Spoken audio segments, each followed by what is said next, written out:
మనము ఫ్రిడ్జ్‌లో ఉన్న ఫుడ్ ఏదైనా చల్లగా ఉంటే అది తీసుకొని, అది మైక్రోవేవ్‌లో పెట్టుకొని హీట్ చేసుకొని తింటాము. Can air fryer and microwave can cause cancers.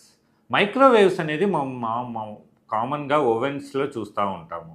So, ఈ మైక్రోవేవ్ ఓవెన్స్ అనేది మనం ఫుడ్‌ని హీట్ చేసుకోవడానికి వాడుతా ఉంటాం.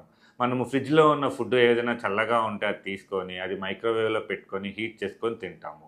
మైక్రోవేవ్‌లో ఉండే రేడియేషన్ అనేది అల్ట్రా వయలెట్ రేడియేషన్ కాదు. సో, దీనివల్ల క్యాన్సర్ రిస్క్ ఏం పెరగదు. సో, మైక్రోవేవ్స్‌ని మనం సేఫ్‌గా వాడుకోవచ్చు. ఇళ్లల్లో కానీ, వర్క్ స్పేసెస్‌లో కానీ ఫుడ్ వేడి చేసుకోవడానికి మైక్రోవేవ్స్ వాడటం వల్ల క్యాన్సర్ రిస్క్ అనేది ఏం పెరగదు. నెక్స్ట్ కామన్‌గా వినేది ఎయిర్ ఫ్రైయర్. ఆయిల్ తక్కువగా యూజ్ చేసుకోవడానికి ఎయిర్ ఫ్రైయర్ అనేది యూజ్ చేస్తా ఉంటాము.